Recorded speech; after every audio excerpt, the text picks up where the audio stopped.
Selamat malam. Silakan duduk dengan nyaman dan biarkan pikiran Anda memulai sebuah perjalanan. Bayangkan langit malam, sebuah materi gelap tak terbatas, tenang, bertaburan berlian bintang-bintang yang jauh, tampak abadi dan tidak berubah. Tapi, bagaimana jika saya katakan bahwa ketenangan yang terlihat ini hanyalah ilusi? Bahwa saat ini juga, detik ini, jalinan ruang waktu itu sendiri meregang dengan percepatan yang bertentangan dengan semua yang kita anggap sebagai hukum alam fundamental. Para ilmuwan yang mendedikasikan hidup mereka untuk mempelajari kosmos kini berada dalam kondisi nyaris panik.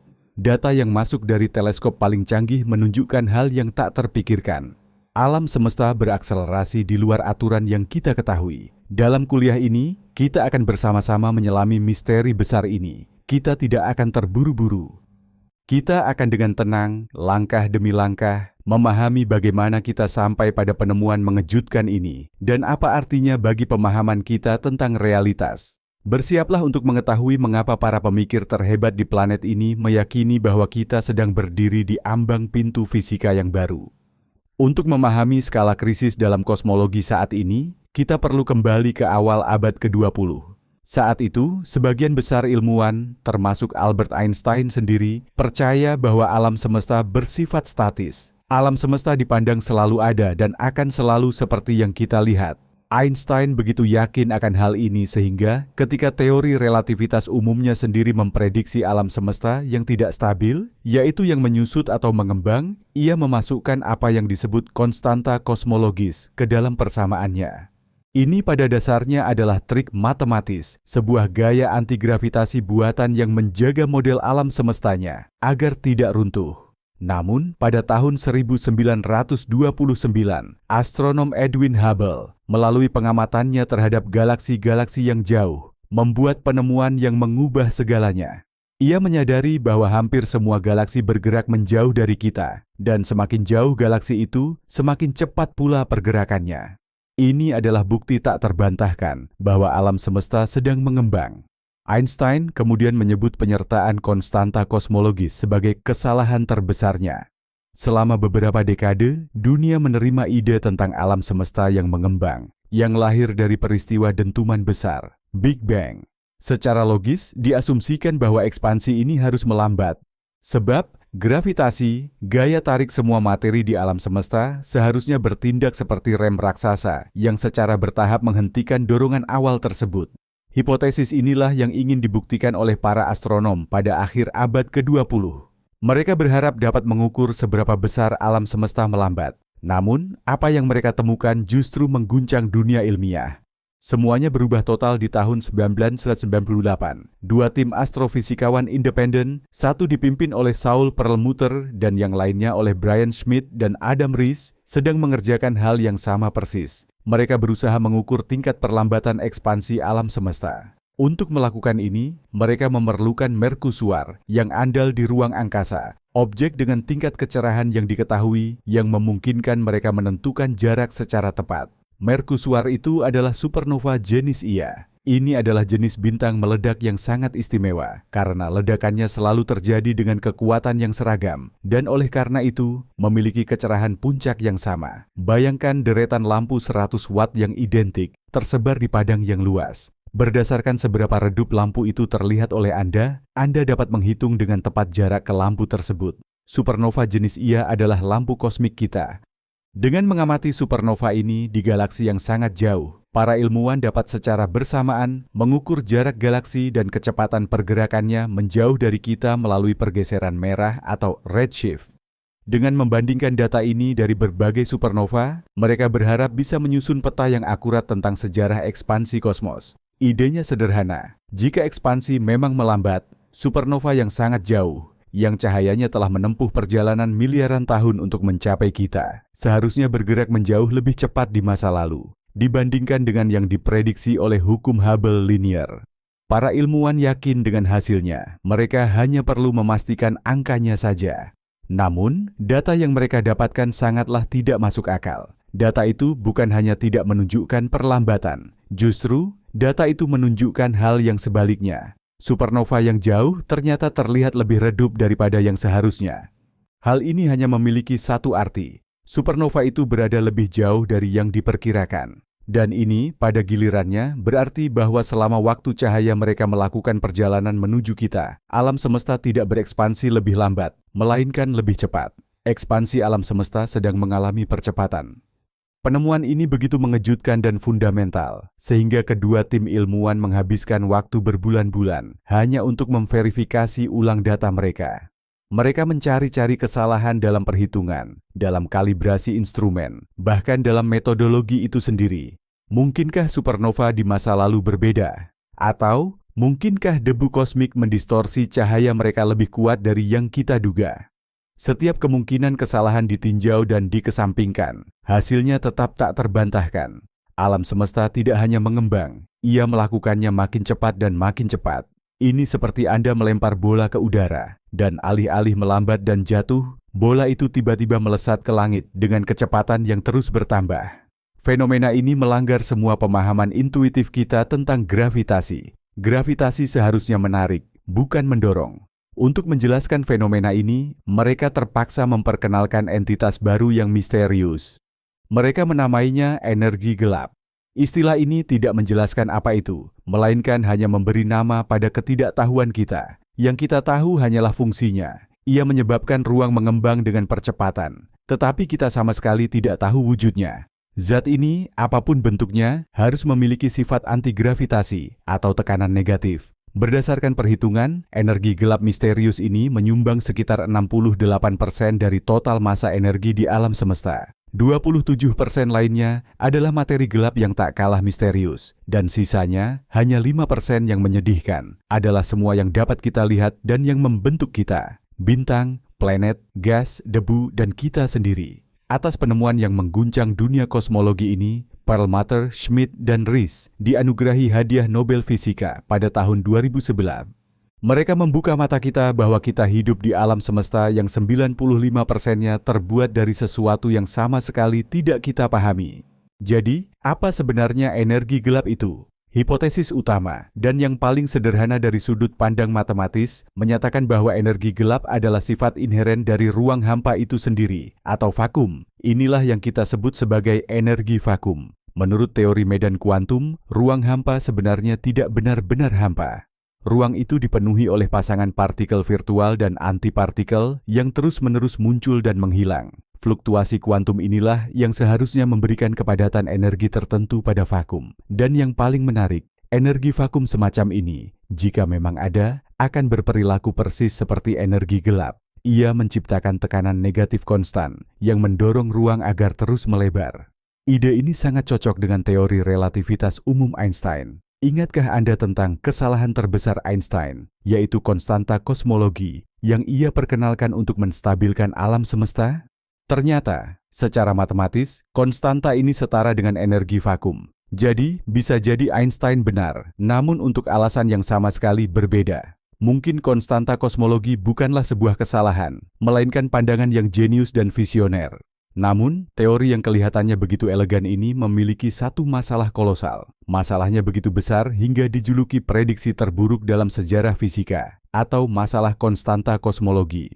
Intinya begini, ketika fisikawan teoretis mencoba menghitung berapa kepadatan energi vakum berdasarkan teori kuantum, hasilnya sangatlah mengejutkan.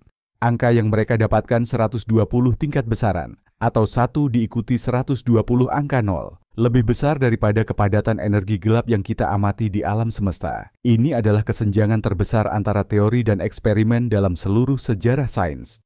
Bayangkan, Anda memprediksi tinggi badan seseorang setinggi 1,70 meter, tetapi orang itu tumbuh setinggi alam semesta yang dapat kita amati. Kira-kira sebesar itulah perbedaannya. Ini menunjukkan bahwa kita kehilangan pemahaman fundamental, entah dalam pemahaman kita tentang gravitasi, atau mekanika kuantum, atau bahkan keduanya. Perbedaan yang begitu besar antara teori dan pengamatan telah memaksa para ilmuwan untuk mencari penjelasan alternatif mengenai energi gelap. Salah satu alternatif paling populer adalah gagasan kuintesensi. Berbeda dengan konstanta kosmologis yang sesuai namanya, merupakan nilai yang konstan, di mana kepadatan energi vakum tidak berubah seiring waktu. Kuintesensi mengandaikan bahwa energi gelap adalah semacam medan dinamis yang meliputi seluruh ruang waktu. Medan ini dapat berubah dan berevolusi seiring berjalannya waktu. Nama kuintesensi sendiri merujuk pada filsuf Yunani kuno yang meyakini bahwa di samping 4 elemen duniawi, tanah, air, udara, dan api, ada elemen kelima, elemen surgawi, yang membentuk bintang dan planet. Kuintesensi modern adalah medan skalar hipotetis, mirip dengan medan Higgs yang memberikan massa pada partikel. Kepadatan energi dan tekanannya dapat berubah seiring dengan perluasan alam semesta. Hal ini menawarkan lebih banyak kemungkinan dibandingkan dengan konstanta kosmologis yang statis.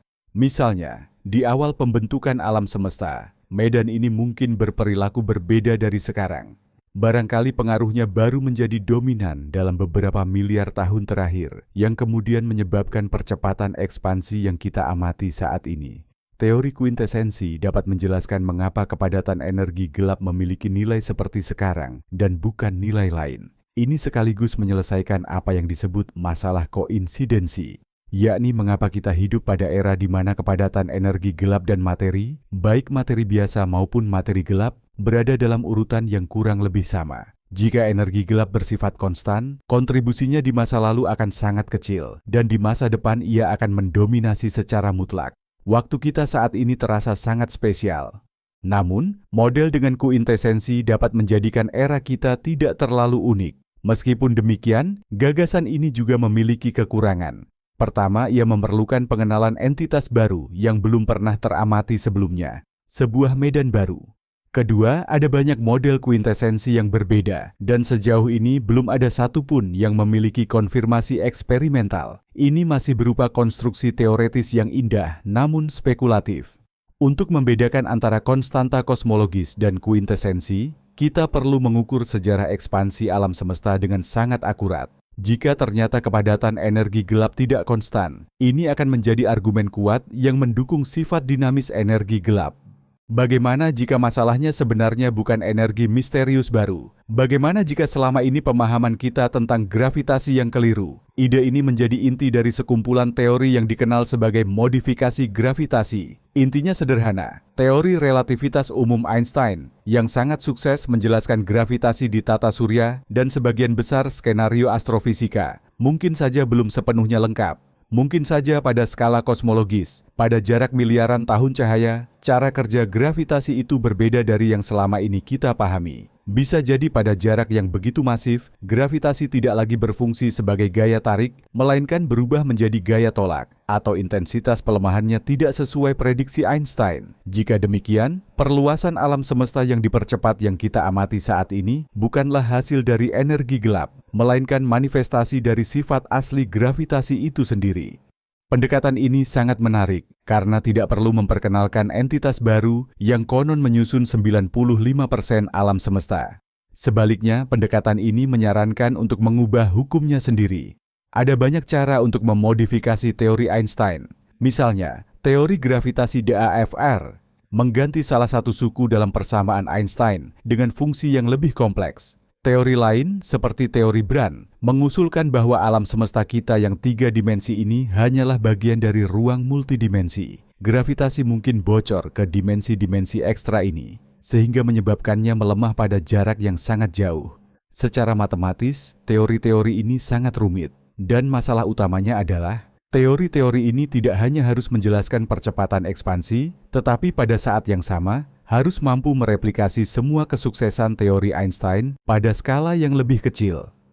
Mereka harus lolos uji di tata surya, mampu menjelaskan gelombang gravitasi dari penggabungan lubang hitam dan bintang neutron, serta memprediksi fenomena lensa gravitasi dengan tepat. Sampai saat ini, menggabungkan semua tuntutan ini ke dalam satu teori yang elegan masih belum berhasil. Banyak model modifikasi gravitasi yang sudah dibantah oleh pengamatan atau terlalu rumit untuk diuji. Meskipun demikian, jalur penelitian ini tetap sangat aktif. Sebab, jika terbukti bahwa Einstein tidak sepenuhnya benar, ini akan menjadi revolusi ilmiah setara dengan revolusi yang ia lakukan sendiri ketika mengoreksi hukum Newton. Seolah misteri percepatan ekspansi alam semesta saja sudah cukup membuat para ilmuwan pusing. Namun, belakangan ini situasinya menjadi semakin pelik dan meresahkan. Telah muncul krisis baru dalam bidang kosmologi yang dikenal sebagai ketegangan Hubble atau perbedaan konstanta Hubble. Konstanta Hubble dilambangkan sebagai H0. H0 adalah besaran fundamental yang mendefinisikan seberapa cepat alam semesta mengembang saat ini.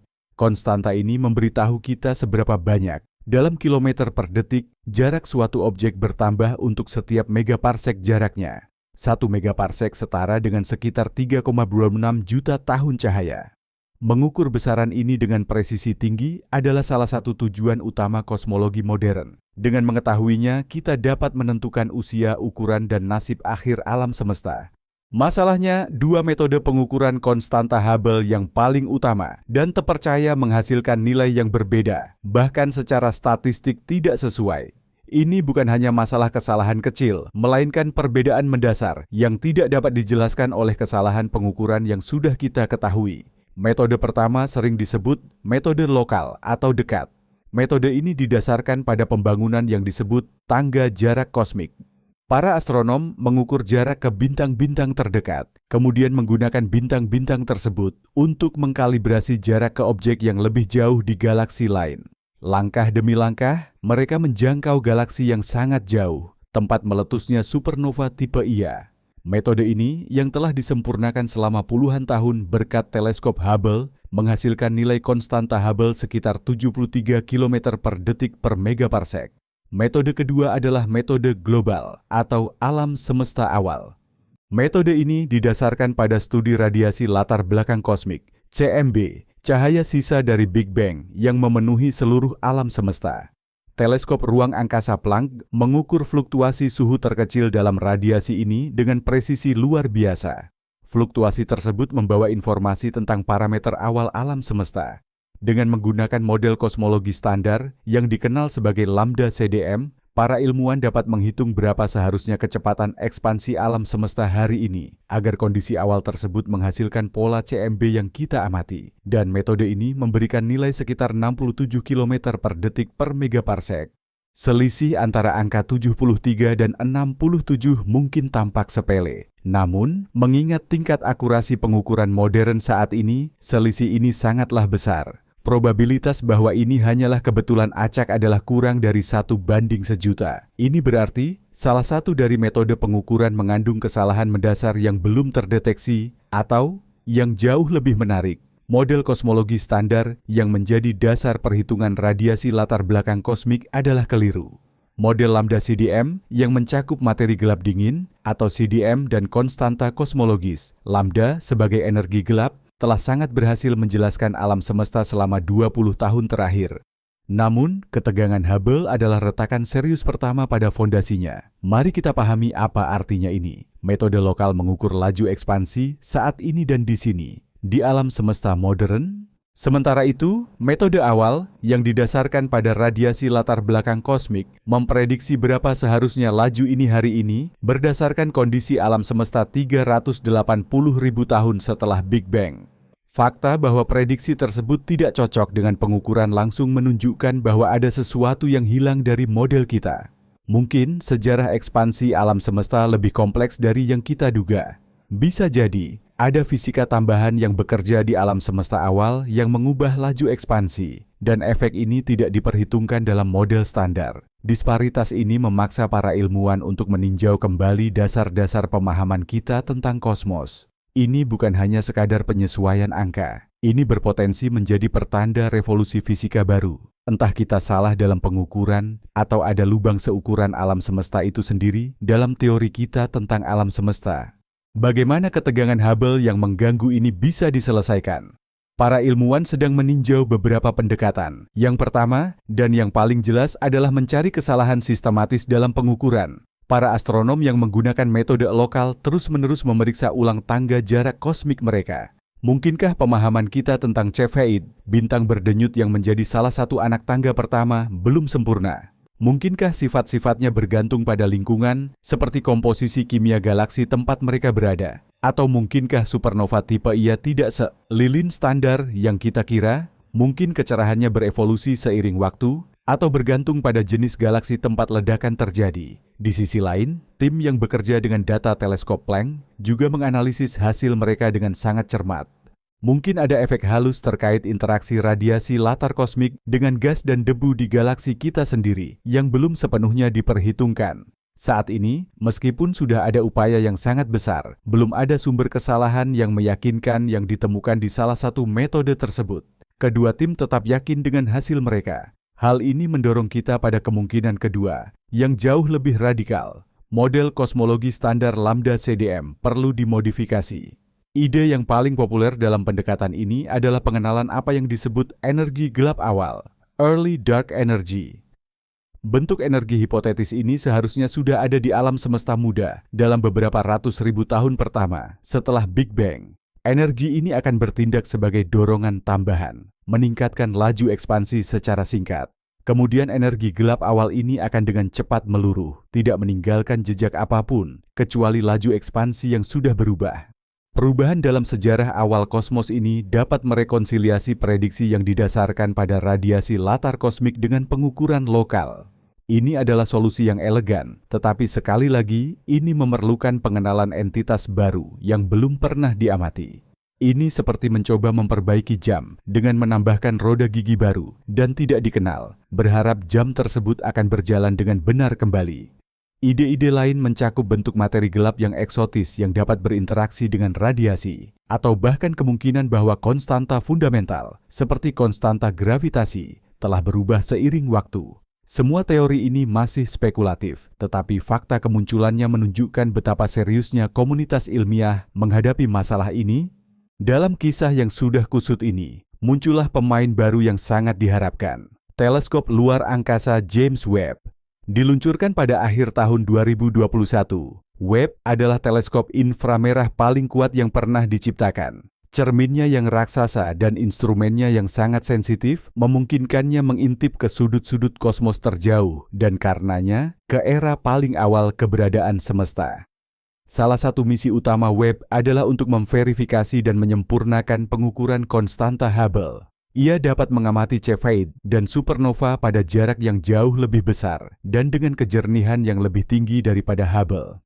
Ini seharusnya membantu, entah untuk menemukan kesalahan dalam metode lokal atau untuk mengonfirmasinya dengan keyakinan yang lebih besar. Namun, hasil-hasil pertama yang dipublikasikan pada tahun 2023 menjadi kejutan yang mengecewakan bagi banyak pihak.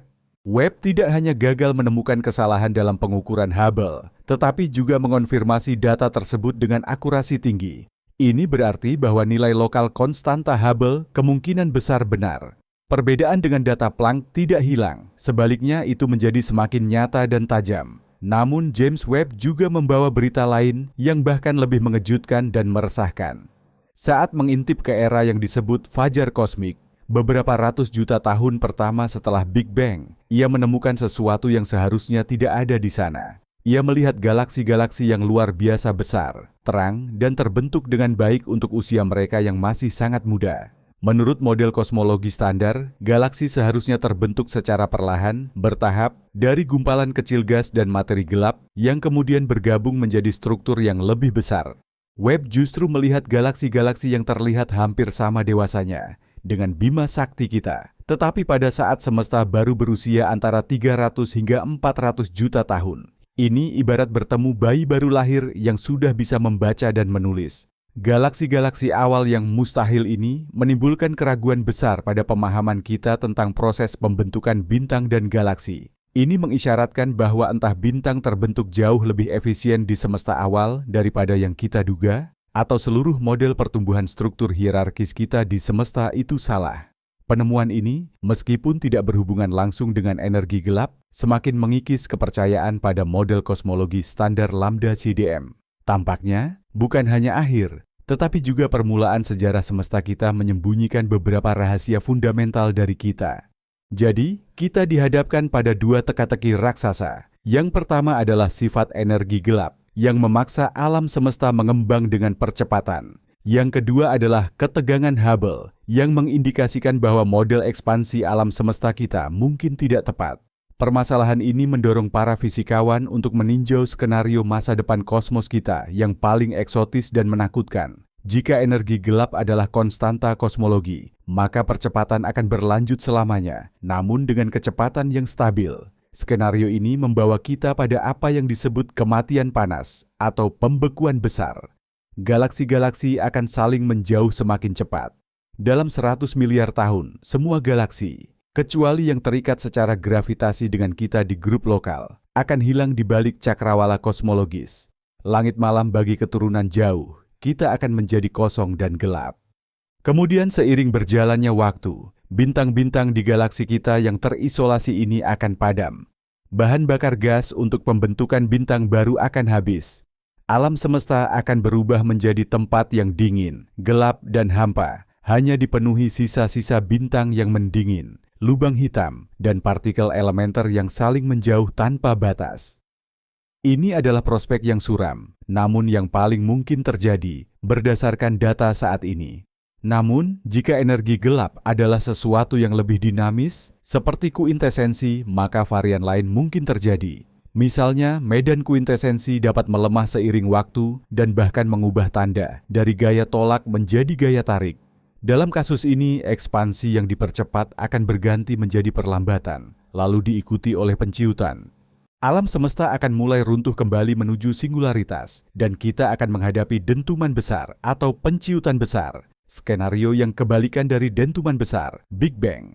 Tapi ada skenario ketiga yang paling dramatis. Ini mungkin terjadi jika energi gelap termasuk dalam kelas yang disebut energi phantom, energi hantu. Dalam kasus ini kepadatannya tidak tetap, melainkan terus meningkat seiring waktu. Percepatan ekspansi akan menjadi semakin dahsyat, dan saat itulah alam semesta akan mengalami robekan besar.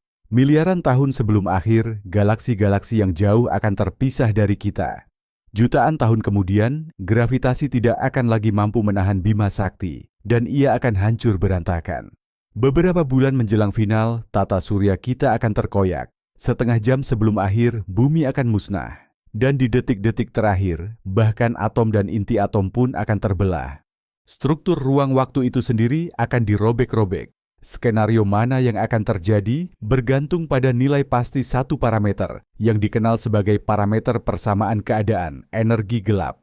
Pengukuran saat ini menunjukkan bahwa nilainya sangat dekat dengan konstanta kosmologi, tetapi margin kesalahan masih menyisakan kemungkinan untuk energi phantom dan kuintesensi. Mari kita kembali ke awal, ke gagasan dasar tentang alam semesta yang terus mengembang.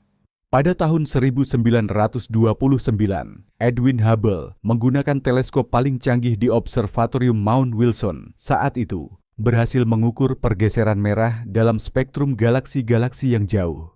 Pergeseran merah adalah analogi efek Doppler untuk bunyi. Ketika sumber suara, seperti siren ambulans, bergerak menjauh dari Anda, nada suaranya akan menurun. Dengan cara yang sama, ketika sumber cahaya bergerak menjauh, panjang gelombang cahayanya akan memanjang dan bergeser ke ujung merah spektrum. Hubble menemukan korelasi yang jelas. Semakin jauh letak suatu galaksi, semakin besar pergeseran merah pada cahayanya. Ini berarti galaksi tersebut bergerak menjauh dari kita dengan kecepatan yang lebih tinggi. Hukum ini, yang dikenal sebagai hukum Hubble, menjadi bukti observasional pertama yang membenarkan bahwa alam semesta memang mengembang. Penting untuk dipahami, galaksi-galaksi ini tidak hanya terbang melintasi ruang angkasa seperti pecahan ledakan bom. Yang mengembang adalah ruang waktu itu sendiri, yang kemudian menyeret galaksi-galaksi bersamanya. Bayangkan permukaan sebuah balon yang sedang ditiup, dengan titik-titik yang merepresentasikan galaksi digambar di permukaannya. Seiring balon mengembang, setiap titik akan menjauh dari titik lainnya. Menariknya, semakin jauh jarak awal antara titik-titik tersebut, semakin cepat jarak itu akan bertambah. Meskipun demikian, tidak ada satupun titik yang menjadi pusat pengembangan. Demikian pula, alam semesta kita tidak memiliki pusat. Pengamat manapun di galaksi manapun akan melihat bahwa semua galaksi lain tampak menjauh darinya. Konsep alam semesta statis yang diyakini oleh Einstein sudah berakar kuat dalam pemikiran filosofis dan ilmiah selama ribuan tahun. Langit yang abadi dan tidak berubah menjadi simbol stabilitas. Teori relativitas umum yang diterbitkan Einstein pada tahun 1915 menjelaskan gravitasi bukan sebagai gaya, melainkan sebagai kelengkungan ruang waktu yang disebabkan oleh objek-objek bermassa. Persamaannya sangat kuat dan elegan. Namun, ketika ia menerapkan persamaan ini pada keseluruhan alam semesta, ia menemukan masalah. Menurut teorinya sendiri, alam semesta yang dipenuhi materi tidak mungkin berada dalam kondisi statis. Gaya tarik-menarik antara semua galaksi seharusnya menyebabkan alam semesta itu menyusut. Untuk memperbaiki persoalan ini, ia memperkenalkan suatu suku dalam persamaannya, yang ia sebut konstanta kosmologi. Suku ini mewakili semacam energi internal ruang itu sendiri, yang menghasilkan gaya tolak untuk mengimbangi gravitasi. Hal ini memungkinkan adanya solusi alam semesta yang statis. Namun, ketika Hubble membuktikan bahwa alam semesta ternyata mengembang, Einstein menganggap langkahnya ini tidak perlu dan merupakan sebuah kesalahan. Ironisnya, 70 tahun kemudian, kesalahan inilah yang kembali ke dalam dunia fisika sebagai penjelasan paling mungkin untuk ekspansi alam semesta yang dipercepat, meskipun dalam konteks yang sama sekali berbeda. Setelah penemuan Hubble, model Big Bang panas menjadi kerangka pemikiran yang dominan. Menurut model ini, alam semesta lahir dari kondisi yang sangat panas dan padat sekitar 3,8 miliar tahun yang lalu, dan sejak saat itu terus mengembang dan mendingin. Model ini memiliki beberapa prediksi kunci. Pertama, ia memprediksi adanya radiasi latar belakang kosmik, yaitu sisa cahaya dari era panas awal yang seharusnya telah mendingin hingga suhu hanya beberapa derajat di atas nol absolut.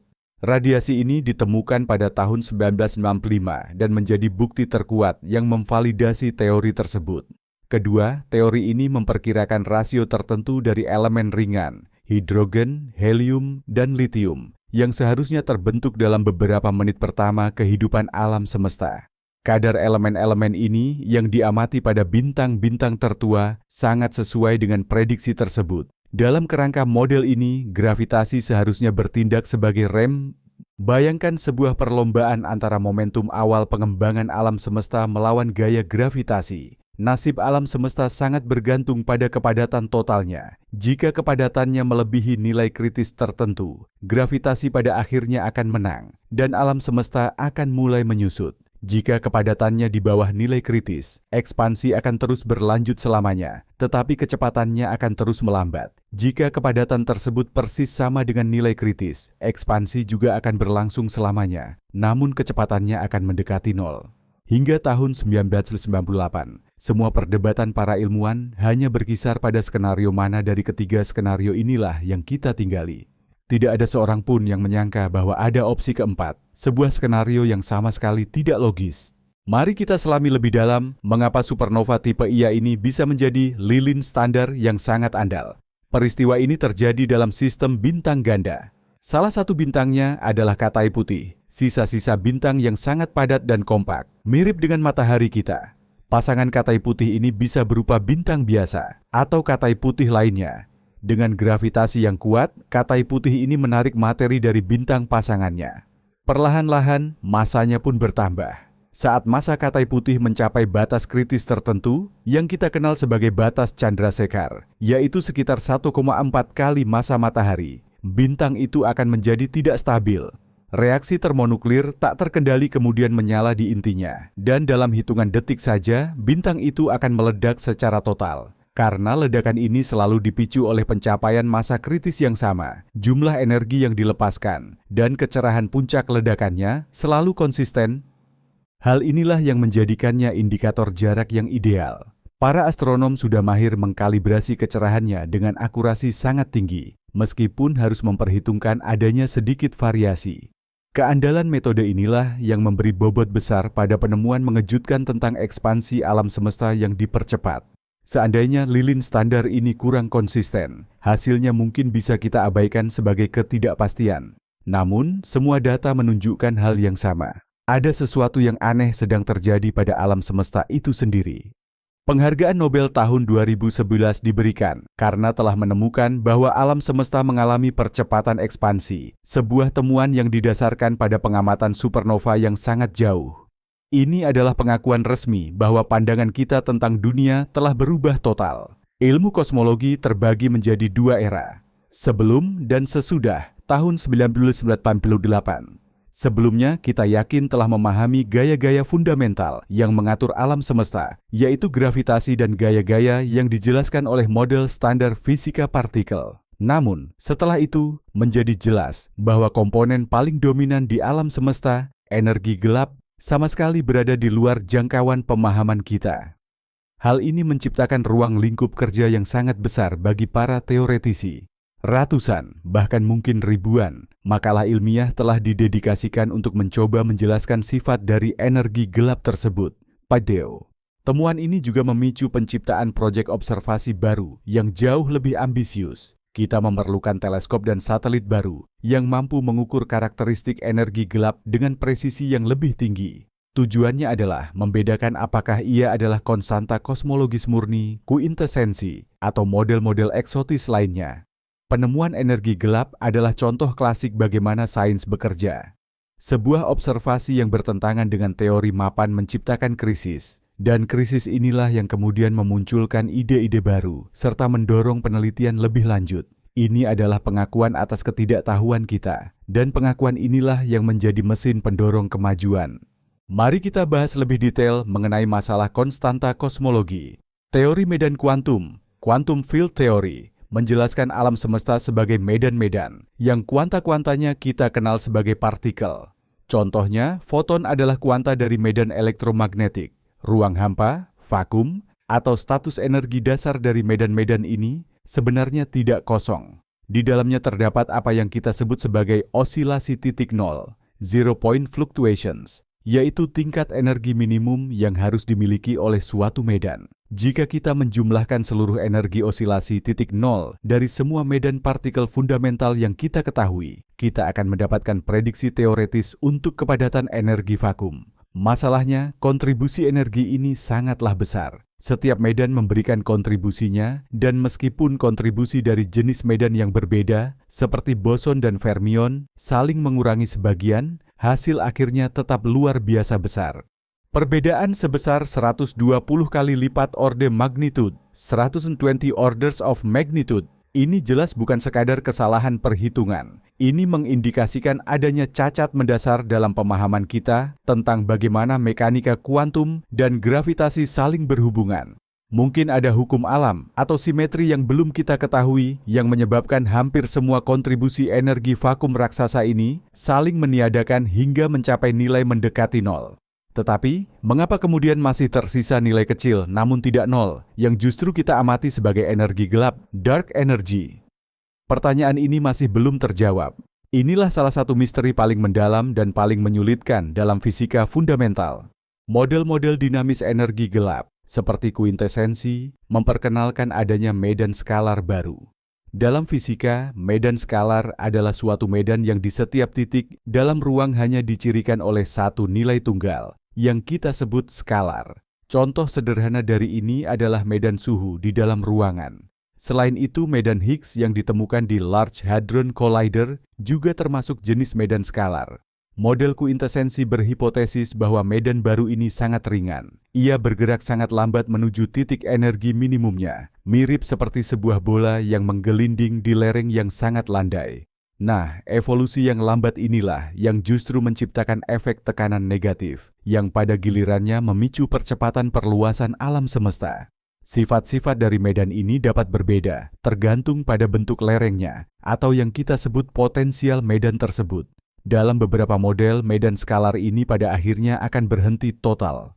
Jika ini terjadi, energi gelap akan berperilaku persis seperti konstanta kosmologi. Di model lainnya, ia akan terus bergulir selamanya. Bahkan ada pula model di mana medan itu dapat mulai berosilasi, menghasilkan pergantian antara era perluasan yang dipercepat dan era perlambatan. Keunggulan utama dari pendekatan kuintesensi adalah fleksibilitasnya. Dengan menyesuaikan bentuk potensialnya, kita bisa menggambarkan hampir semua sejarah perluasan alam semesta. Namun, disinilah justru letak kelemahannya. Tanpa adanya data eksperimental yang mampu membatasi pilihan model ini, kuintesensi saat ini masih lebih merupakan sekumpulan kemungkinan hipotesis ketimbang sebuah teori yang benar-benar prediktif. Teori-teori gravitasi yang dimodifikasi, modified gravity, adalah usaha untuk memecahkan masalah tanpa perlu menambah entitas baru. Mereka berpendapat bahwa persamaan Einstein mungkin hanyalah sebuah pendekatan, sama seperti hukum Newton yang merupakan aproksimasi teori relativitas, khususnya untuk kecepatan rendah dan medan gravitasi lemah. Demikian juga teori Einstein bisa jadi merupakan pendekatan dari teori gravitasi yang jauh lebih mendalam. Salah satu contoh awal dan paling terkenal dari modifikasi gravitasi adalah teori MOND, Modified Newtonian Dynamics, yang pertama kali diusulkan pada tahun 1980-an untuk menjelaskan rotasi galaksi tanpa perlu menyertakan materi gelap. Teori ini mengasumsikan bahwa hukum Newton berubah atau perlu dimodifikasi pada kondisi percepatan yang sangat kecil. Teori-teori modifikasi gravitasi kontemporer jauh lebih kompleks. Mereka berupaya memodifikasi geometri ruang waktu itu sendiri. Misalnya, dalam teori yang melibatkan dimensi tambahan, gravitasi bisa sangat kuat pada jarak yang pendek, namun efeknya akan diencerkan atau melemah di ruang yang lebih luas pada skala kosmologis. Hal ini menciptakan efek yang mirip dengan ekspansi alam semesta yang dipercepat. Menguji teori-teori semacam ini sangatlah sulit. Para ilmuwan harus mencari penyimpangan kecil dari prediksi relativitas umum Einstein, baik itu dalam pergerakan planet, perambatan cahaya dari galaksi yang jauh, dikenal sebagai lensa gravitasi, maupun dalam bentuk gelombang gravitasi. Namun, sejauh ini, teori Einstein mampu melewati semua pengujian tersebut dengan gemilang. Lalu, bagaimana materi gelap masuk ke dalam gambaran ini? Materi gelap adalah misteri kosmologi besar lainnya, tetapi kita sudah mengetahuinya jauh lebih lama daripada energi gelap. Jauh sebelum itu, pada tahun 1930-an, astronom Fritz Zwicky saat mengamati gugus galaksi menyadari bahwa galaksi-galaksi tersebut berputar terlalu cepat. Massa bintang dan gas yang terlihat jelas tidak cukup untuk menahan mereka agar tetap menyatu melalui gaya gravitasinya. Seharusnya mereka sudah tercerai-berai. Zwicky lantas berhipotesis bahwa ada sejumlah besar materi tak kasat mata di dalam gugus tersebut, yang ia sebut sebagai materi gelap. Kemudian pada tahun 70-an, Vera Rubin menemukan efek yang sama pada rotasi galaksi spiral individual. Bagian luar galaksi berputar dengan kecepatan yang sama dengan bagian dalamnya, dan ini bertentangan dengan hukum Kepler. Hal ini hanya bisa dijelaskan jika galaksi-galaksi tersebut diselimuti oleh halo besar materi gelap. Berbeda dengan energi gelap yang mendorong segala sesuatu menjauh, materi gelap berperilaku seperti materi biasa. Ia menghasilkan tarikan gravitasi. Materi ini tidak memancarkan atau menyerap cahaya, jadi kita tidak bisa melihatnya secara langsung, tetapi kita bisa melihat dampak gravitasinya. Diperkirakan materi gelap terdiri dari partikel-partikel eksotis yang tidak termasuk dalam model standar. Model kosmologi standar lambda CDM lah yang menyatukan kedua entitas gelap ini.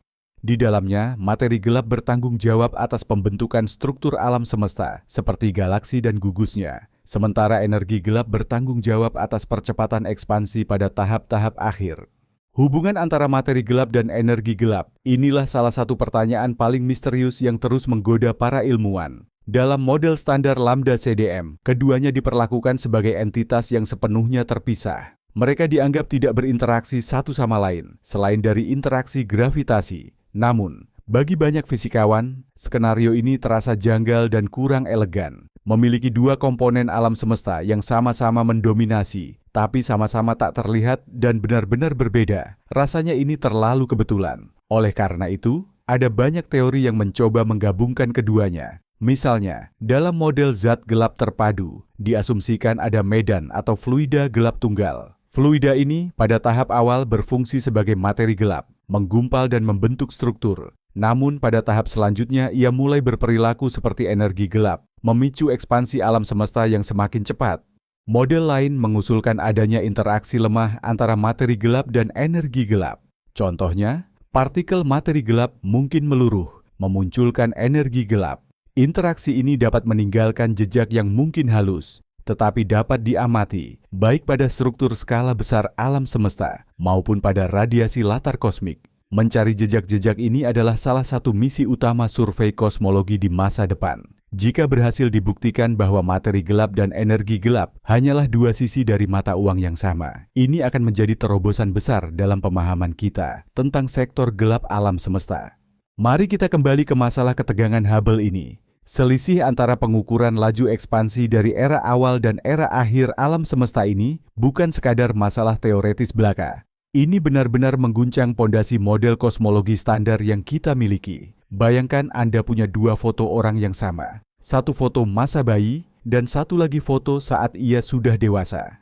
Kita juga memiliki model standar tentang bagaimana manusia tumbuh. Berdasarkan foto bayi itu, kita memprediksi bahwa tinggi orang dewasa tersebut seharusnya 1,80 meter. Tapi ketika kita mengukur tingginya secara langsung, hasilnya justru 2 meter. Ini berarti salah satu dari dua hal. Entah model pertumbuhan Anda ada yang keliru, mungkin ia mengalami lonjakan pertumbuhan abnormal yang sangat cepat di masa remajanya, yang tidak diperhitungkan model, atau salah satu dari alat ukur, baik foto bayi maupun meteran, itu tidak akurat. Dalam kosmologi, radiasi latar belakang kosmik atau CMB adalah foto alam semesta saat masih bayi. Model standar kita adalah model pertumbuhannya. Sementara itu, pengukuran supernova bertindak sebagai meteran yang kita gunakan untuk mengukur tinggi alam semesta di masa dewasanya. Dan hasilnya tidak cocok. Hal ini memaksa kita untuk mengajukan pertanyaan mendasar. Apa yang sebenarnya terjadi pada alam semesta selama masa remajanya? Yakni miliaran tahun antara era radiasi latar belakang kosmik hingga hari ini, yang sampai sekarang belum kita ketahui. Mari kita bahas dua metode pengukuran konstanta Hubble ini sedikit lebih rinci. Metode lokal yang didasarkan pada tangga jarak kosmik adalah metode yang langsung. Ia tidak bergantung pada model kosmologi tertentu. Metode ini hanya mengukur jarak dan kecepatan secara murni. Langkah pertama adalah mengukur jarak bintang-bintang terdekat di galaksi. Kita menggunakan metode paralaks. Ini adalah metode yang murni geometris, didasarkan pada pergeseran posisi bintang terhadap objek yang lebih jauh saat diamati dari dua titik berbeda dalam orbit bumi. Dengan mengetahui jarak pasti bintang-bintang ini, kita dapat mengkalibrasi luminositas Cepheid, bintang raksasa yang berdenyut, di mana periode denyutannya terkait erat dengan kecerahan intrinsiknya. Dengan mengamati Cepheid di galaksi-galaksi terdekat, kita bisa mengukur jarak ke galaksi-galaksi tersebut. Di beberapa galaksi yang sama ini, kita juga mengamati ledakan supernova tipe 1A. Hal ini memungkinkan kita untuk mengkalibrasi kecerahan puncak dari supernova tersebut. Karena supernova jauh lebih terang daripada Cepheid, kita dapat melihatnya hingga jarak kosmologis, bahkan miliaran tahun cahaya jauhnya dari kita. Jadi, langkah demi langkah, kita membangun skala jarak yang memungkinkan kita mengukur konstanta Hubble di alam semesta saat ini. Keandalan metode ini sangat bergantung pada keandalan setiap anak tangga di dalamnya.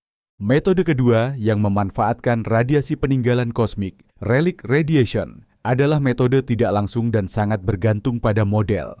Latar belakang gelombang mikrokosmik atau CMB adalah potret alam semesta saat usianya baru mencapai 380.000 tahun.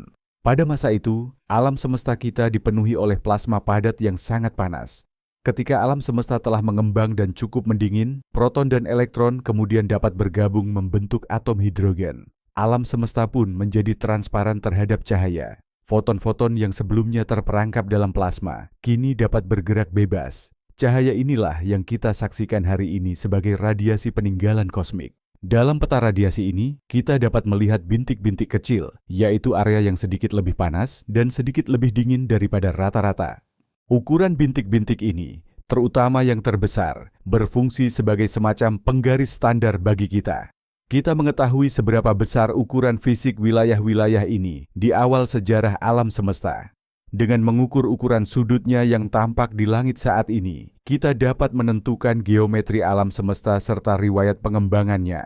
Namun, untuk melakukan perhitungan ini, kita memerlukan sebuah model yang mampu menghubungkan parameter alam semesta awal, seperti kepadatan materi, materi gelap, dan baryon, dengan cara alam semesta berevolusi hingga keadaan saat ini. Dan disinilah model standar Lambda CDM, LCDM digunakan. Jika model ini benar, maka perhitungan yang didasarkan pada data Planck harusnya menghasilkan nilai yang tepat untuk konstanta Hubble.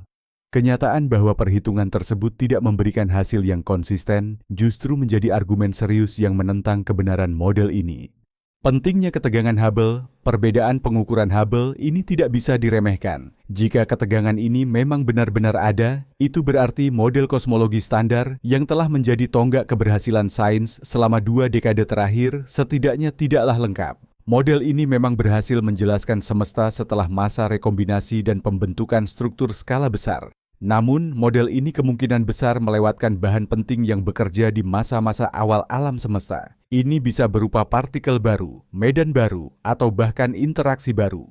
Hal ini membuka pintu bagi fisika baru, new physics, di luar jangkauan model standar partikel dan teori relativitas umum. Bagi para fisikawan, ini bukanlah masalah besar, melainkan peluang yang sangat menarik. Krisis dalam ilmu pengetahuan adalah titik balik menuju perkembangan. Perbedaan dalam pengukuranlah yang seringkali menuntun kita pada penemuan-penemuan baru. Hal serupa terjadi pada presesi orbit Merkurius yang tidak dapat dijelaskan oleh teori Newton dan akhirnya melahirkan teori relativitas umum. Ini juga terjadi pada radiasi ultraviolet benda hitam sempurna yang menjadi awal mula kelahiran mekanika kuantum. Jadi, sangat mungkin ketegangan Hubble ini adalah pertanda datangnya revolusi besar berikutnya dalam dunia fisika. Gagasan mengenai energi gelap awal, EDE, merupakan salah satu upaya yang paling gencar diperdebatkan untuk memodifikasi model standar kosmologi demi mengatasi masalah ketegangan Hubble. Intinya sederhana, tak lama sebelum era rekombinasi, saat alam semesta mulai menjadi transparan, ada suatu bentuk energi baru dengan tekanan negatif yang sempat mendominasi untuk waktu yang singkat. Hal ini akan menyebabkan laju ekspansi alam semesta menjadi lebih cepat pada periode tersebut. Konsekuensinya, gelombang suara yang bergerak dalam plasma purba yang menghasilkan bintik-bintik pada radiasi latar belakang kosmik hanya memiliki waktu untuk menyebar dalam jarak yang lebih pendek. Ini berarti pengukur baku yang kita gunakan untuk kalibrasi sebenarnya lebih pendek dari perkiraan kita.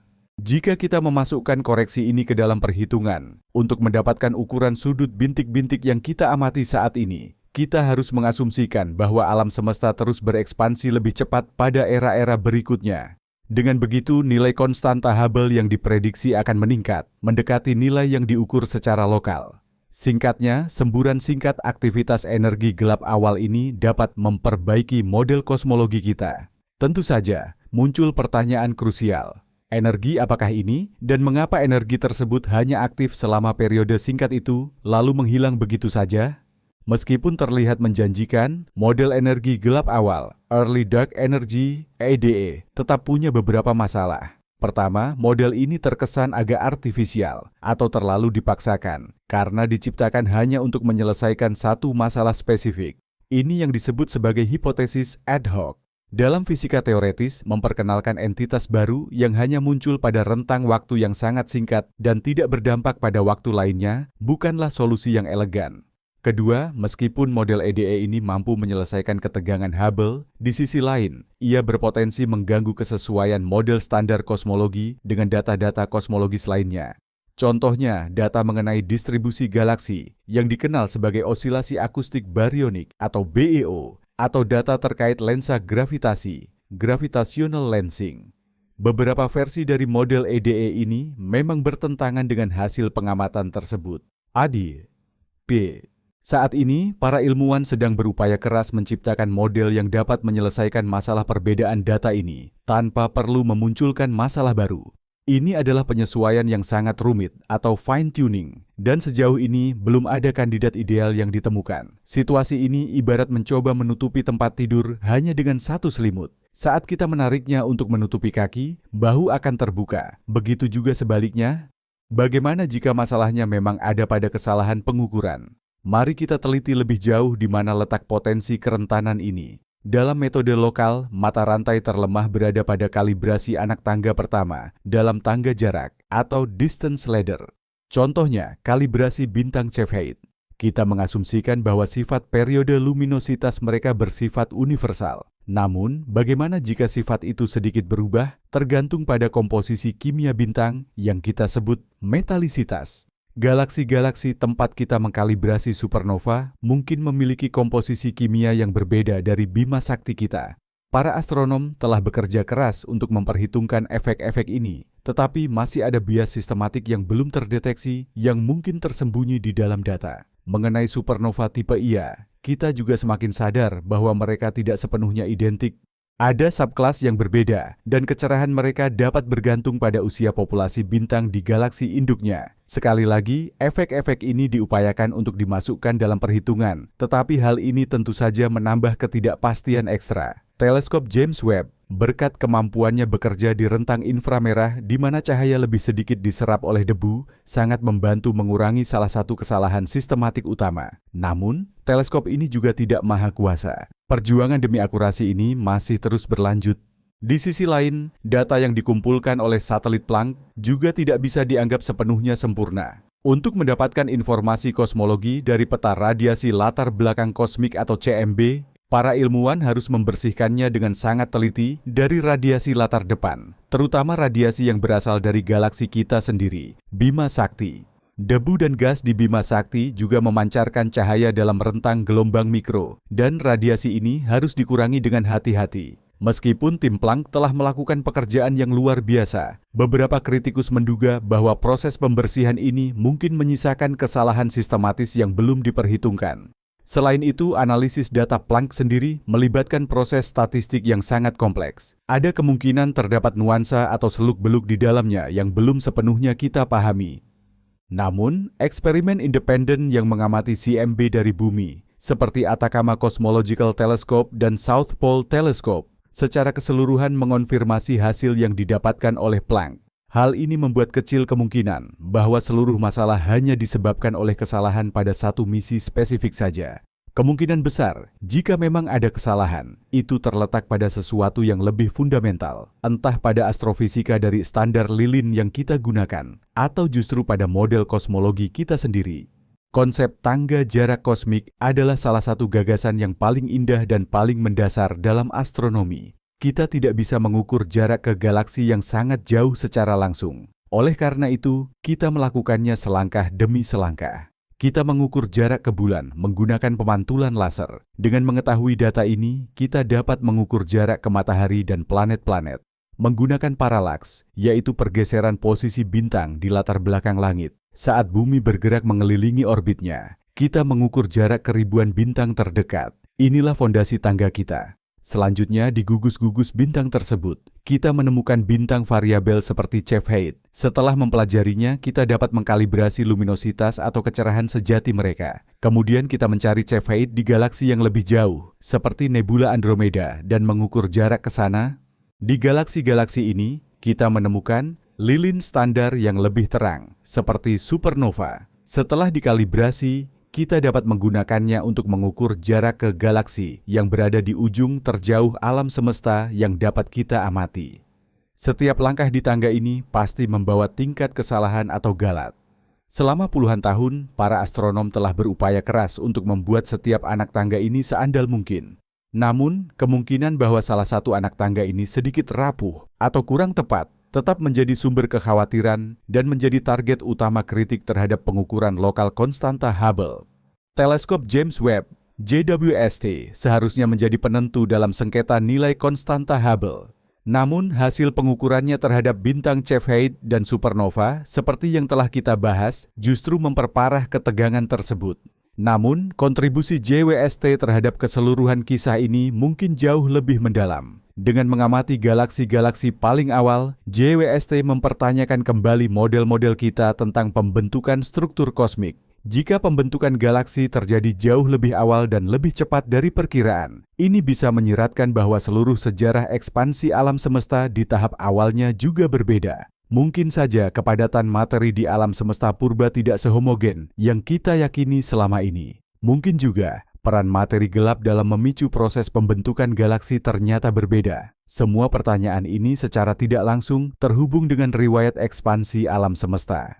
Sebagai contoh, pembentukan galaksi yang jauh lebih cepat mungkin menuntut adanya perubahan pada sifat materi gelap, atau pada kondisi awal yang diatur oleh inflasi. Periode hipotetis ekspansi super cepat pada sepersekian detik pertama setelah ledakan besar. Sejauh ini belum ada hubungan langsung yang ditemukan antara galaksi-galaksi mustahil temuan JWST dan ketegangan konstanta Hubble. Namun, kedua penemuan ini mengarah ke satu kesimpulan. Model standar alam semesta kita yang dianggap sederhana, elegan, dan baku, tampaknya terlalu sederhana untuk mencerminkan kenyataan.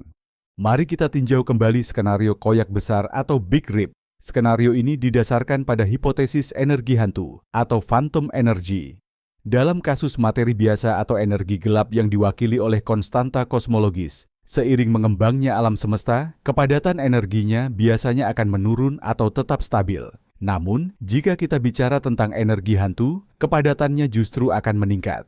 Peningkatan ini akan memicu pertumbuhan eksponensial, bukan hanya kecepatan, tapi akselerasi pengembangan alam semesta itu sendiri. Kekuatan yang mendorong ruang ini akan menjadi semakin kuat dan tidak terkendali.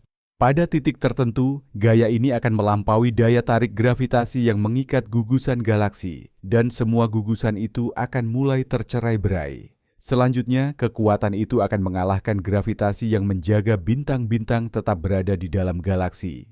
Kemudian ia akan menaklukkan gravitasi yang mengikat planet-planet pada bintang induknya. Pada akhirnya, ia akan melampaui gaya elektromagnetik yang menyatukan atom dan molekul, bahkan lebih kuat dari gaya nuklir kuat yang mengikat proton dan neutron di dalam inti. Inilah akhir dari segalanya, kehancuran total. Meskipun data saat ini tidak mengarah pada skenario ini, skenario Big Rip masih mungkin terjadi dalam batas kesalahan pengukuran. Ini adalah pengingat betapa sedikitnya yang kita ketahui tentang nasib akhir dunia kita. Skenario yang berlawanan, yang dikenal sebagai Big Crunch atau kontraksi besar, dulunya adalah pesaing utama bagi teori ekspansi abadi sebelum kita menemukan energi gelap. Bagi banyak orang, skenario ini terasa menarik secara estetika. Ia melukiskan gambaran alam semesta yang berulang, lahir melalui Big Bang, mengembang lalu menyusut kembali menjadi singularitas, dan mungkin terlahir kembali dalam siklus berikutnya. Agar skenario ini terwujud, kepadatan rata-rata materi dan energi di alam semesta harus melebihi batas kritis. Singkatnya, gravitasi pada akhirnya harus mengalahkan laju ekspansi. Namun, dengan ditemukannya energi gelap, skenario Big Crunch ini menjadi sangat tidak mungkin terjadi. Akan tetapi, seperti yang pernah kita diskusikan, jika energi gelap adalah medan dinamiss kuintesensi, tidak ada yang mencegahnya untuk mengubah sifatnya di masa depan yang sangat jauh, beralih dari entitas yang menolak, repulsif, menjadi entitas yang menarik, atraktif. Jadi, meskipun saat ini semua bukti mengarah pada ekspansi abadi, kita tidak bisa sepenuhnya yakin bahwa dalam puluhan atau ratusan miliar tahun, aturan mainnya tidak akan berubah. Nasib alam semesta memang masih belum tertulis tuntas. Berdasarkan model Lambda CDM, skenario kematian panas, atau yang sering disebut pembekuan besar, saat ini adalah akhir alam semesta yang paling mungkin terjadi. Skenario ini merupakan konsekuensi langsung dari hukum kedua termodinamika yang diterapkan pada alam semesta secara keseluruhan. Hukum ini menyatakan bahwa entropi, atau tingkat kekacauan dalam sebuah sistem tertutup, akan terus meningkat seiring berjalannya waktu. Dalam skenario ini, alam semesta berjuang menuju keadaan entropi maksimum, yang berarti mencapai keseimbangan termodinamika total. Semua proses penghasil energi, seperti aktivitas bintang dan pembakaran bahan bakar kosmik, akan berhenti. Semua energi yang berguna akan habis sepenuhnya. Suhu seluruh alam semesta akan mendekati nol absolut. Yang tersisa hanyalah kosmos yang dingin, gelap, dan mati. Bahkan lubang hitam, yang tampak abadi, menurut teori Stephen Hawking, akan menguap secara perlahan dalam rentang waktu yang tak terbayangkan panjangnya. Pada akhirnya, setelah triliunan-triliunan tahun berlalu, tidak akan ada yang tersisa kecuali gas yang sangat tipis dari foton, neutrino, dan partikel elementer lainnya. Ini memang bukan akhir yang paling menggembirakan, namun ini adalah konsekuensi logis dari hukum-hukum fisika sebagaimana yang kita pahami saat ini. Implikasi filosofis dari terkuaknya perluasan alam semesta yang dipercepat sungguh masif. Selama berabad-abad, kita memandang bintang dan merasakan diri kita adalah bagian dari sesuatu yang agung dan tak berkesudahan. Namun, gagasan tentang ekspansi yang abadi, apalagi yang semakin cepat, menyajikan gambaran tentang isolasi kosmik yang kian mencekik. Kita hidup di era yang istimewa, di mana cahaya dari galaksi-galaksi lain masih dapat kita saksikan. Jauh di masa depan, para pengamat di alam semesta akan ditakdirkan untuk hidup dalam kesendirian, hanya melihat galaksi mereka sendiri yang perlahan meredup di tengah latar belakang langit yang sepenuhnya hitam. Mereka tidak akan pernah mengetahui tentang ledakan besar ataupun eksistensi galaksi-galaksi lain. Kosmos, yang bagi kita adalah sumber pengetahuan dan rasa takjub yang tak terbatas, akan berubah menjadi penjara bagi mereka. Hal ini memaksa kita untuk merenungkan betapa berharganya momen kita dalam sejarah kosmik ini dan menumbuhkan kesadaran akan tanggung jawab kita untuk melestarikan serta mengembangkan pengetahuan selagi kesempatan itu masih ada. Ini juga mempertanyakan gagasan bahwa kehidupan lain, jika memang ada di luar sana, akan pernah mampu menjalin kontak di tingkat antar galaksi. Jarak-jarak tersebut menjadi tak tertembus, bukan semata-mata karena skalanya yang luar biasa, melainkan karena ruang itu sendiri, ruang antara kita dan galaksi lain, mengembang dengan kecepatan yang melampaui kecepatan cahaya. Jadi, apa dampak semua ini bagi masa depan peradaban manusia di luar angkasa? Dalam jangka pendek dan menengah, dampaknya hampir tidak ada. Efek dari pengembangan alam semesta yang dipercepat ini baru terlihat pada skala yang sangat besar, yaitu skala antar galaksi. Di dalam galaksi kita sendiri, gaya gravitasi jauh lebih kuat, dan ia akan tetap terikat secara gravitasi. Namun, jika kita berbicara tentang masa depan yang sangat jauh, saat di mana manusia mungkin bisa melakukan perjalanan antar bintang, pengembangan yang dipercepat ini menetapkan batas yang sangat tegas pada ambisi kita. Kita tidak akan pernah bisa mencapai galaksi-galaksi yang saat ini sudah bergerak menjauh dari kita melampaui cakrawala kosmik. Dunia yang bisa kita jelajahi terbatas pada grup lokal galaksi yang terikat secara gravitasi dan pada akhirnya akan menyatu menjadi satu galaksi eliptis raksasa. Inilah desa kosmik kita. Kita tidak akan pernah bisa keluar dari batas ini. Ini adalah pemikiran yang sangat menyadarkan. Di sisi lain, hal ini justru membuat eksplorasi rumah galaksi kita sendiri menjadi jauh lebih penting dan bermakna. Semua yang dapat kita pelajari dan jelajahi akan berada di sini, di dalam batas gelembung gravitasi kita. Komunitas ilmiah tidak tinggal diam. Untuk memecahkan misteri-misteri alam semesta ini, instrumen-instrumen baru yang jauh lebih canggih sedang dibangun dan dirancang. Teleskop luar angkasa Euclid yang diluncurkan oleh Badan Antariksa Eropa dirancang untuk menciptakan peta 3 dimensi, 3D, alam semesta yang paling besar dan paling akurat. Teleskop ini akan mengamati miliaran galaksi sepanjang 10 miliar tahun sejarah kosmik. Tujuan utamanya adalah meneliti sejarah pengembangan alam semesta dan pertumbuhan struktur kosmik dengan tingkat presisi yang belum pernah ada sebelumnya. Hal ini memungkinkan kita mengukur sifat-sifat energi gelap secara sangat akurat dan menguji apakah sifat-sifat tersebut berubah seiring waktu. Proyek ambisius lain di masa depan adalah teleskop luar angkasa Nancy Grace Roman dari NASA. Teleskop ini akan memiliki bidang pandang 100 kali lebih luas daripada teleskop Hubble. Dengan kemampuan ini, ia dapat melakukan survei supernova yang jauh lebih besar dan mengukur fenomena pelensaan gravitasi. Di bumi, observatorium raksasa juga sedang dibangun, seperti Observatorium Vera C. Rubin di Chili, yang direncanakan memotret seluruh langit yang terlihat setiap beberapa malam. Semua proyek ini bertujuan mengumpulkan data dalam jumlah masif. Data ini akan memungkinkan kita untuk mengonfirmasi model standar lambda CDM, atau yang lebih mungkin, menemukan penyimpangan di dalamnya yang akan menuntun kita menuju fisika baru. Baiklah, mari kita rangkum. Kita hidup di zaman yang luar biasa. Kita telah menemukan bahwa alam semesta kita tidak hanya mengembang, tetapi melakukannya dengan percepatan. Untuk menjelaskannya, kita menciptakan energi gelap yang membentuk sebagian besar dari semua yang ada, namun kita tidak tahu apa-apa tentangnya. Dan kini, kita menemukan bahwa metode terbaik kita untuk mengukur percepatan tersebut tidak saling selaras. Ini adalah kondisi krisis. Namun dalam sains, krisis bukanlah akhir, melainkan sebuah permulaan. Ini adalah tanda bahwa kita sedang berdiri di ambang penemuan fundamental yang baru. Mungkin kita akan segera menemukan partikel atau medan baru. Mungkin kita harus menulis ulang hukum gravitasi Einstein. Mungkin juga pemahaman kita tentang alam semesta yang paling awal ternyata keliru. Satu hal yang pasti, dekade-dekade berikutnya dalam kosmologi akan sangat menarik. Misteri energi gelap dan tegangan Hubble ini bukan sekadar masalah bagi para ilmuwan yang berjas lab putih. Ini adalah pertanyaan fundamental tentang hakikat realitas, tentang masa lalu kita dan tentang masa depan kita. Dan mencari jawaban atas semua ini adalah salah satu petualangan terbesar pikiran manusia. Bayangkan seorang kartografer di zaman pertengahan. Ia memetakan semua daratan yang ia ketahui. Tapi di bagian pinggir peta, ia menulis, "Di sini ada naga." Kosmolog modern saat ini berada dalam situasi yang serupa. Kita telah memetakan alam semesta yang tampak dan mendeskripsikannya menggunakan hukum fisika yang bekerja dengan akurasi yang sungguh menakjubkan. Namun, 95% dari peta kita adalah area kosong yang ditandai dengan tulisan materi gelap dan energi gelap.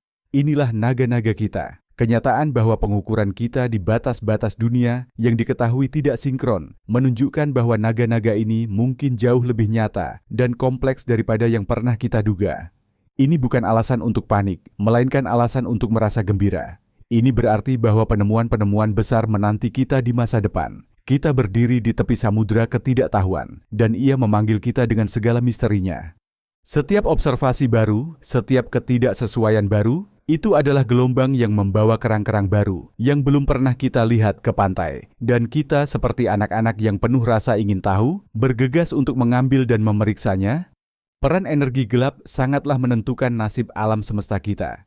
Jika energi gelap adalah properti dari ruang vakum, maka kepadatannya tidak akan berubah. Ini berarti, seiring dengan memekarnya ruang angkasa dan bertambahnya volume semesta, jumlah total energi gelap juga ikut meningkat. Sementara itu, kepadatan materi biasa dan materi gelap justru menurun, karena jumlah materi yang sama harus tersebar dalam volume yang semakin besar. Inilah alasan mengapa energi gelap baru mulai mendominasi hanya dalam beberapa miliar tahun terakhir. Di masa awal semesta, materilah yang mendominasi, dan gravitasi materi memperlambat laju ekspansi. Namun, tiba saatnya ketika kepadatan materi menurun drastis, sehingga tolakan konstan dari energi gelap mulai mengambil alih. Transisi dari perlambatan menjadi percepatan ini terjadi kira-kira 5 hingga 6 miliar tahun yang lalu. Kita kini hidup dalam era dominasi energi gelap. Dan semakin lama, dominasi ini akan menjadi semakin absolut, tentu saja, kecuali jika sifat alami energi gelap itu sendiri berubah. Ketegangan Hubble pada dasarnya mempertanyakan keseluruhan kronologi ini. Jika alam semesta berekspansi lebih cepat di tahap awal dari yang kita duga, ini mengubah perkiraan kita mengenai usia alam semesta, kapan transisi dari perlambatan ke percepatan itu terjadi, dan banyak parameter kunci lainnya. Ini seperti Anda baru menyadari bahwa jam yang Anda gunakan seumur hidup berjalan tidak tepat. Anda harus merevisi semua jadwal Anda.